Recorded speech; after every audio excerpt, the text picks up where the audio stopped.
Nëse nuk e kemë shumicën, ne kena me shku në zgjedhje. Apo nuk kena me bloku shtetin, sepse ligje paraqet që kryetari i kuvendit i takon partisë parë. Partisë parë, ne kena me zgjedh kryetarin e kuvendit, tash nëse nuk e kemë për qeverinë, absolutisht as opozita nuk i ka numrat, edhe ne shkojmë zgjedhje. Kjo është çka ka me ndodhur, edhe zgjedhje nuk është ndonjë gjë. Lajmi mirë është që nuk i paske. Se ideja është ne po flasim për skenar, çka mund me ndodhë. Jo, po fakti që nuk jeni se kur këta janë sigurt që i kanë votat, flasim për qasaj në alësie. Fakti që po folin me dyshim kjo është lajmi mirë. Ne nuk do t'jemi blokus, ne i kemi numrat, në momentin tash kjo blokade pa nevojshme që ka ndodhë, mund duket do shta edhe je pak një... Kujt, a do t'ju konvenon të shkoni edhe një herë në zgjedhje?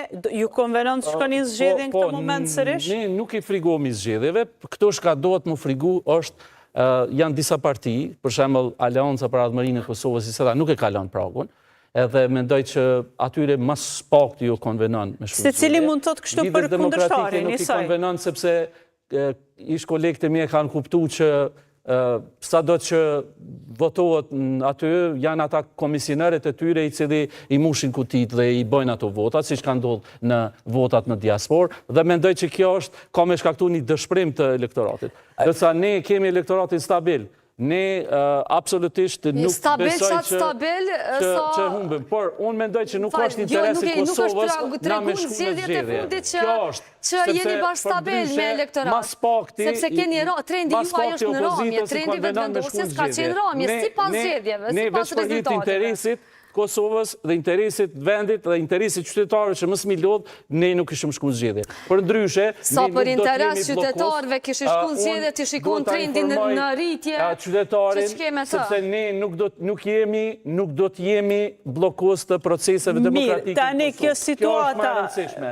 Dhe ne do t'kemi kryetar të kuvendit, ne do t'kemi qeveri, dhe besoj që pastaj sa do t'gjatë kjo qeveri, është një pikpyetje tjetër që na mund ta diskutojmë se kemi edhe një proces demokratik në vitin 2026 me zgjedhjen e presidentit ku na vjen 80 vota, edhe ajo tani pastaj ka më na shkaktuar një moment tri në proceset demokratike ku a do mund të bashkohemi ne për ta gjetur një emër konsensual për president. Apo ju konvenon kjo zvarritja e procesit? Jo, nuk po na konvenon, edhe pse opozita bëri autogol, hodhe mundësin të ana juaj, e vërtet ta që kanë bërë një autogol demokratik dhe mendoj që ata janë tash duke mundu pak me u kthy mrapa me këto që e përmendën dhe kolegët këtu, që me atë 100 deputet prezent, 51 ne kemi mujt, po ata i kanë hek disa deputet nga salla për mos me kanë numri shumë i madh, edhe vetëm që me 51 ose 52 me u kry ky proces. Por ne nuk kemi dashur ashtu,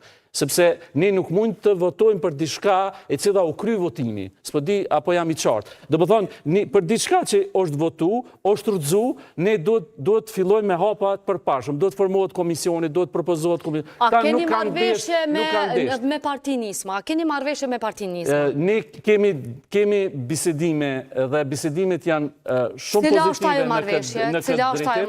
Dhe mendoj që do me thonë, s'keni marrëveshje deri tani.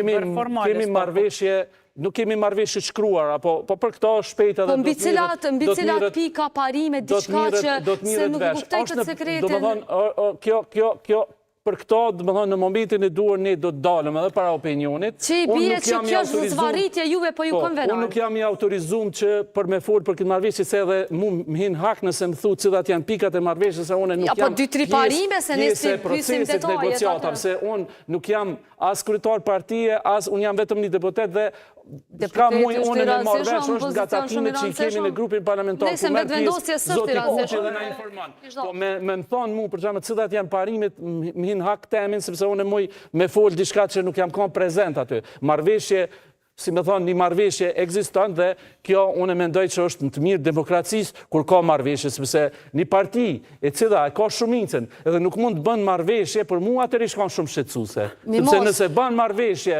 me parti, edhe ftesën që ja ka dërgu LDK-s, unë e kam përshëndet edhe më ka ardhur shumë keq që ish partia ime, cilët me 2 mandate kam shërby si deputet i asaj partie, kanë bë kaq hapa mrapa nga një parti shtet formuese, shtet ndërtuese, e hapur për veçanërisht për partitë e panit në kalumen, janë kaq të ngurtë. Unë i kuptoj që ata janë të kalkulu politikisht, por mendoj që Kosova nuk ja fal këtë blokatë të cilën janë duke shkaktu. A nuk jeni të bindur tash si shumicë? Por LDK-ja tjetë blokuse me të vërtet, kjo është në analet e historisë Kosovës është e paparë. Tash jemi me një situatë këtë tjetër. A nuk jeni tani të bindur që me këtë forcë që keni arritur në 9 shkurt, me këtë fuqi politike që keni brenda kuvendit, nuk e keni më komoditetin të quani parti të panit, parti të krimit, parti tash jeni në një situatë... Sidomos kur jetu bu koalicion me nismën, aq më pak kur jetu bu koalicion me nismën. Këta e kanë hullë poshtë, na e kemi zgjat dorën, konkretisht ja kemi zgjat dorën LDK-s. Kjo është një dorë e zgjatur, tash për kundër asaj që mund të kenë vrejtje, mund të kenë, ndoshta edhe unë mund të kenë vrejtje për ndaj fjalor jo kompetent, jo të mirë që mund të jetë përdorur, por mendoj që krejt fjallori cilat mund të jenë të te kalueshme sepse edhe ata nuk kanë lënë gjë pa thonë dhe thonë...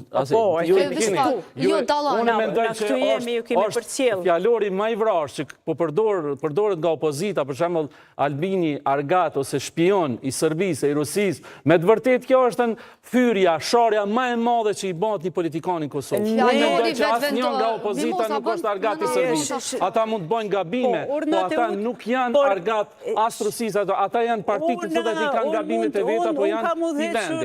Kemi udhëhequr debatës zgjedhore, ju kemi përcjell gjatë tërkohës, e dim çfarë fjalori kam përdorur njëra palë, çfarë tjetra, njëra palë ka quajtur tjerët hajvan, pala tjetër ka krahasuar Kurtin me Hitlerin, për çka dhe ka marrë një denim, pra gjuhë më të ashpër, gjuhë më të fortë, gjuhë më polarizuar, nuk është se kemi parë në erë, pos nëse kthehemi në vitet e pas luftës, ku ka qenë edhe më keq. Nuk krahasohet me ato vitet e pas luftës, unë jam dëshmitar edhe kur janë akuzu partit si PDK-ja, Shiku, si Vrasës, aktivistëve krejt jemi dëshmitar. Unë me parazu momente dhe subjekte. Ama, thash, çka është përdor fushat, është mbyll aty.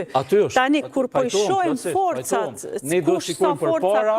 Sepse nuk e kem luksin me pas huje, mire. Ata keni luksin e ma Demir Abdigjiku ato e majt një farë huje, adhe një farë huje që nuk i ka hija. T'ja jap fjallën edhe...